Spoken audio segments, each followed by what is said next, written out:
अस्सलाम वालेकुम।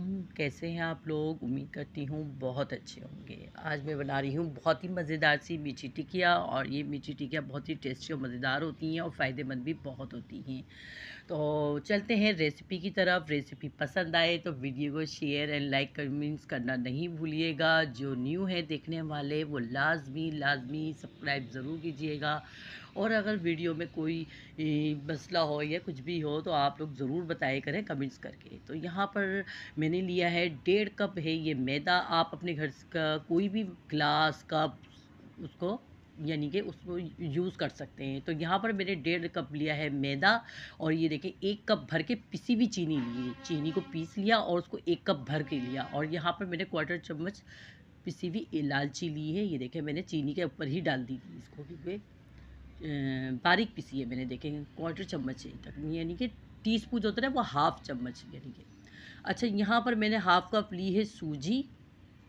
ये देखिए हाफ़ कप सूजी है। और अब मैंने लिए हैं यहाँ पर दूध। लेकिन दूध जो है ना हम अपने हस्बे ज़ायक़ा डालेंगे, क्योंकि दूध का छींटा मार मार के ही गूँधना है और सख्त आटा गूँधना है। यहाँ पर मैंने घी को पिघला लिया है और 3 चम्मच घी डालना है। ये पिघला हुआ घी है, डोंगिया में मैंने पिघला दिया था। और यहाँ पर है तकरीबन 3 से 4 चम्मच तिल हैं। तिल मुझे कम लग रहे थे, फिर बाद में मैंने और डाल दिए थे। लेकिन ये कि तिल अगर इसके अंदर ज़्यादा नज़र नहीं आते ना तो मज़े की नहीं लगती है। तो ये तकरीबन ये 3 से 4 चम्मच तिल है, और तकरीबन 4 चम्मच है ये कोकोनट पाउडर, बारीक पिसा हुआ खोपरा है। तो चलते हैं रेसिपी की तरफ, स्टार्ट करते हैं अपनी रेसिपी। यहाँ पर एक ले लिया है बॉल, और बॉल के अंदर हम डाल रहे हैं मैदा। ये देखें 1.5 कप मैदा डाल दिया है मैंने। अच्छा, ये जो कप है ना, ये कप हमारे चाय का कप जो होता है ना बिल्कुल उसी के बराबर है, ठीक है ना। अब ये पिसी हुई चीनी भी बिल्कुल भर के देखें मैंने पिसी हुई चीनी डाली है यानी कि, और इसके अंदर वही इलायची पाउडर है ये भी डाल दी है। ये देखें ये सारे जो जितने भी हमारे ये जो खुश्क हैं सब चीज़ें हम ये इसके अंदर मिक्स कर रहे हैं। यहाँ पर सूजी भी डाल रहे हैं, और सूजी डाल के मतलब ये मैंने मैदा डाला, सूजी डाली है, चीनी डाली है। अब यहाँ पर डाल रही हूँ मैं ये इसके अंदर पिसा हुआ खोपरा।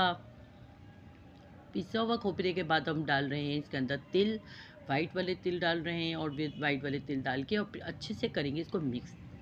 अच्छे से मिक्स करना बहुत ज़रूरी है, ताकि कहीं चीनी और कहीं तिल कम ना रह जाए ना, कहीं मिक्स होने में मसला हो, यानी कि जैसे हमारी टिक्कियाँ अच्छी सी बने और मतलब सब में बैलेंस बराबर हो, मीठा और तिल वगैरह और खोपरा वगैरह। अच्छे से मैंने कर दिया है यहाँ पर इसको मिक्स। अब इसके अंदर डालेंगे हम घी, 3 चम्मच डालेंगे हम इसके अंदर घी, और घी डाल के फिर इसको अच्छे से और अच्छे से मिक्स करेंगे। आप लोग हाथों से मिक्स कर लीजिएगा, मैंने भी यहाँ पर पहले चम्मच से मिक्स करा था और फिर हाथों से ही आटे को गूंदा था। तो यहाँ देखिए मैं चम्मच से इसको कर रही हूँ मिक्स, क्योंकि अच्छे से मिक्स करना ज़रूरी होता है। यहाँ पर देखें अच्छे से कर रही हूँ मैं मिक्स। मैदे को मिक्स करने के बाद फिर अब हम इसमें थोड़ा थोड़ा दूध डालेंगे, ज़्यादा नहीं डालिएगा। अगर ज़्यादा भूले से डल जाए और आटा आपका पतला हो जाए तो फिर आप बाई चांस इसके अंदर मैदा थोड़ा सा शामिल करके इसको सख्त कर लीजिएगा। तो यहाँ पर मैं थोड़ा थोड़ा सा डाली हूँ इसके अंदर दूध, और दूध डाल के देखें इसको कर रही हूँ, गूंद रही हूँ मैं। बस ये थोड़ी ही देर में ये सारा सिमट जाएगा हमारा आटा ना, तो मैं इसको गूंद लूँगी। ये देखें आटा हमारा गूंद चुका है। ये देखिए आटा हमारा सारा गूंद चुका है, और गूंदने के बाद हम इसको कम से कम 1 घंटे के लिए रख देंगे। और देखिए किस तरह से अच्छा टेक्सचर बन चुका है आटे का। 1 घंटे रखने के बाद मैंने आटे को निकाल लिया है, और आप देखें ये आटे, और हल्का सा हाथों में ऑयल लगा लीजिएगा। बेलन है ना, बेलन पे भी ऑयल लगा लीजिएगा, और जहाँ पर हम बेलेंगे उस पे भी हल्का सा ऑयल लगा दीजिएगा, ताकि चुपके नहीं ये आटा। तो ये मैं आपको आटा दिखा रही हूँ कि देखिए अच्छा खासा सख्त आटा है, और हमें मतलब कोई खुश्की की ज़रूरत नहीं पड़ेगी। हल्का फुल्का सा ऑयल लगा दीजिएगा, ज़्यादा नहीं तो हमारी टिक्कियाँ बिखर भी सकती हैं। बेलन पे मैंने हल्का सा ऑयल लगा दिया था, और अब यहाँ पर देखिए ये आप मेरे पास ये स्टील का गिलास है, इस गिलास से मैं ये टिक्कियों को काट रही हूँ। अच्छा, ज़्यादा पतली नहीं बनाइएगा, क्योंकि मैंने जब ये बनाई थी तो पहले ही मैंने एक फ्राई करके देख ली थी कि ज़्यादा पतली तो नहीं, क्योंकि ज़्यादा पतली हो जाती है ना तो वो सख्त हो जाती हैं, पापड़ की तरह हो जाती हैं, फिर टेस्ट नहीं देती। थोड़ी सी मोटी ज़रूर होनी चाहिए। तो यहाँ पर मैंने ये गिलास से कर दिया। अगर आपको ये ज़्यादा बड़ा लगे गिलास कटिंग करने में तो आप छोटा गिलास ले लीजिएगा, कोई छोटा कटर ले लीजिएगा जिससे आप छोटी टिक्कियाँ बनाइएगा। तो यहाँ पर मैंने ये देखें, अब हमारी ये टिक्कियाँ हो गई हैं रेडी, यानी कि कटिंग हो चुकी है। अब इसको हम एक तरफ रखते जाएंगे ट्रे के अंदर कटिंग करते हुए। रेसिपी पसंद आए तो वीडियो को शेयर एंड लाइक कमेंट्स करना नहीं भूलिएगा, और जो न्यू है देखने वाले वो लाजमी सब्सक्राइब कीजिए करें। और जाहिर सी बात है भई, हम लोग इतनी मेहनत करते हैं, आप लोग को अप्रिशिएट करना तो बनता ही है।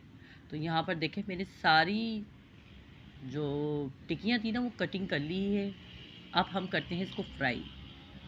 ऑयल में मैंने छोटा सा एक टेक्सचर्स डाल दिया था मैदे का, ताकि पता चल जाए कि हमारा ऑयल रेडी हुआ ही नहीं हुआ, क्योंकि ये फ्राई होकर ऊपर आ गया था तो हमारा ऑयल तकरीबन टिकिया डालने के लिए रेडी हो चुका था। ये देखें, मैंने टिकियाँ डाल दी। टिकियाँ डालने के बाद आप इसको बिल्कुल नहीं छेड़िएगा। अगर आप इसको छेड़ा तो ये टिकियाँ फट जाएंगी। ये फ्राई होती जाएंगी तो खुद ब खुद ऊपर आती जाएंगी। ये देखें आपके सामने, ये बिल्कुल इतनी तफसील से ये वीडियो बन रही है, आप देखते जाएं कि ये फ्राई होती गई और ये खुद ब खुद ऊपर आती गई। फिर मैंने इसको बहुत ही आराम से हल्के हाथ से, ये देखें, मैंने इसको पलटा है और कलर भी देखें कितना प्यारा है कलर इसका। ये देखिए टी होगी, और ना ही देखें आप कहीं से भी इसमें फटी नहीं है, कहीं से भी टूटी नहीं है, बिल्कुल देखें कितने अच्छा टेक्सचर आया है इसका टिक्कियों का। वीडियो पसंद आए तो शेयर एंड लाइक कमेंट्स करना नहीं भूलिएगा, और मिलते हैं नेक्स्ट वीडियो में अच्छी सी रेसिपी के साथ। अल्लाह हाफिज़।